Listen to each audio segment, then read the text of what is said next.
ہم یہ میسیج آپ تک پہنچا رہے ہیں، بری الذمہ ہو رہے ہیں، تاکہ کل قیامت کے دن یہ نہ ہو کہ ہمیں کسی نے بتایا نہیں۔ السلام علیکم ورحمۃ اللہ وبرکاتہ۔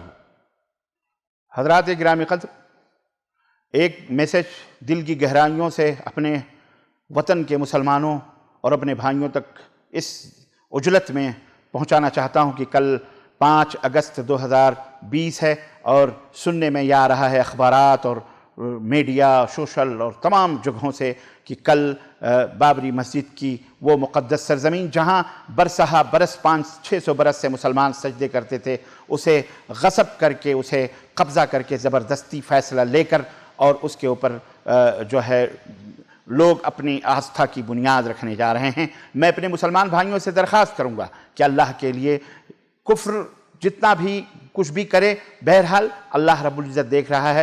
ہم اس رب کے مالک ہیں جو سب کا مالک ہے، ان کا بھی مالک ہے، ہمارا بھی مالک ہے۔ جنہوں نے مسجد اللہ کے گھر کو ڈھایا وہ ان کا بھی مالک ہے، وہ ہمارا بھی مالک ہے۔ ہم یہ چاہتے ہیں کہ اللہ کا گھر سلامت رہے، لیکن انہوں نے اللہ کا گھر ڈھا کر غیر اللہ کے گھر بنانے کی کوشش کی ہے۔ ہمیں صبر سے کام لینا چاہیے، تحمل اور برداشت سے کام لینا چاہیے۔ یقین مانیے اللہ تبارک و تعالیٰ اپنے گھر کو ضرور واپس کرے گا، آج نہیں تو کل۔ آج ان کے پاس پاور ہے، طاقت ہے، سیاسی طور پر ہر اعتبار سے، تو وہ جو کچھ بھی چاہیں کر لیں، کوئی مسئلہ نہیں۔ یہ دنیا تلک الایام نداولها بین الناس۔ اس لیے میں مسلمانوں سے خاص طور سے یہ اپیل کروں گا کہ کل 5 اگست اپنے بچوں کو، اپنے نوجوانوں کو، اپنے بہنوں کو، سب کو گھروں کے اندر بند کر کے رکھو۔ کہیں کوئی بھی، کہیں کوئی چیخ، کہیں کوئی پکار، کہیں کوئی، بلکہ ایک طرح سے کرفیو کی طرح سے اپنے اپنے گھروں میں بند رہو اللہ کے لیے، اور اللہ سے دعائیں مانگو، اللہ سے دعائیں مانگو، اللہ سے رو، اللہ سے گڑاؤ، دعائے قنوت نازلہ پڑھو۔ یہی علاج ہے اس کا۔ اللہ ضرور اپنے گھر کی حفاظت کرے گا، اور اللہ رب العزت ایسے لوگ جنہوں نے اللہ کے گھر کو ڈھایا ہے، اللہ انہیں ضرور یا تو ہدایت دے، اس کی مرضی ہے، یا انہیں جو ہے اسی دنیا کے اندر ذلیل و رسوا فرمائے۔ اور ایک بات یاد رکھیں کہ مسجد اس جگہ کو کہتے ہیں جس جگہ پر مومن سجدہ کرتا ہے۔ مناروں کا نام یا محرابوں یا در و دیوار کا نام مسجد نہیں ہے، وہ مسجد ہے، تھی، ہے اور رہے گی، قیامت تک رہے گی۔ اس کے اوپر ہم مندر ہی نہیں بلکہ اس کے اوپر جو کچھ بھی فحاشی اور بے حیائی کے اڈے بھی قائم ہو جائیں تو بھی وہ مسجد رہے گی۔ آج نہیں تو کل انشاءاللہ آنے والی نسلیں اسے حاصل کریں گی اور وہاں مسجد بنائیں گی انشاءاللہ تبارک و تعالیٰ۔ آپ غم نہ کریں، فکر نہ کریں، اللہ تبارک و تعالیٰ سب سے بڑا ہے اور وہی انتقام لینے والا ہے، وہی اپنے گھر کو واپس دلائے گا، آج نہیں تو کل انشاءاللہ۔ لیکن آپ مسلمان ہیں، مسلمان اور مومن ہیں، مطلب امن والے ہیں، سلامتی والے ہیں۔ آپ کے ہاتھوں سے قطعاً کسی کو کوئی اذیت، کوئی نقصان نہیں پہنچنا چاہیے۔ ہنستے اور مسکراتے رہیے، اپنے گھروں میں بیٹھیے، روئیے تو اللہ کے سامنے روئیے اور گڑ گئے دعا کیجیے انشاءاللہ تبارک تعالیٰ۔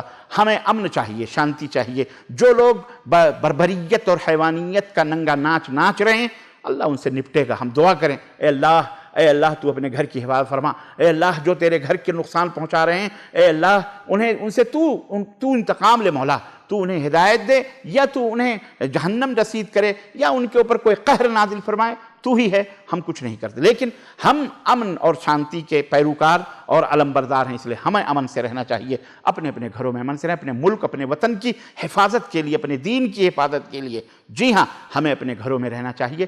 کہیں کسی نوجوان کے کوئی بھی ایسا واقعہ، کوئی بھی ایسا حادثہ ذرہ برابر بھی سننے میں نہیں آنا چاہیے جس سے اللہ کا دین، اسلام، مسلمان رسوا اور ذلیل ہوں یا بدنام ہوں، اور یہ کہا جائے کہ آتنکوادی ہیں، ہرگز نہیں۔ اللہ ہم سب کو صبر عطا فرمائے، تحمل عطا فرمائے۔ ہم یہ میسیج آپ تک پہنچا رہے ہیں، بری الذمہ ہو رہے ہیں، تاکہ کل قیامت کے دن یہ نہ ہو کہ ہمیں کسی نے بتایا نہیں۔ ہم نے آپ تک یہ میسیج پہنچا دیا کہ اپنے ملک کی حفاظت کے لیے، اپنے دین کی حفاظت کے لیے صبر اور تحمل کیجئے۔ اللہ سب سے بڑا ہے، جو مالک الملک ہے، وہ اپنے گھر کی حفاظت کرے گا انشاءاللہ تبارک و تعالیٰ، اور ایسے لوگوں کو ایسی سزا دے گا جس سے آنے والی نسلیں بھی انشاءاللہ تبارک و تعالیٰ جو ہے تڑپیں گی انشاءاللہ تعالیٰ۔ بہرحال یہی میرا میسیج ہے۔ وصلی اللہ علی نبینا محمد وعلی آلہ وصحبہ اجمعین۔ والسلام علیکم ورحمۃ اللہ وبرکاتہ۔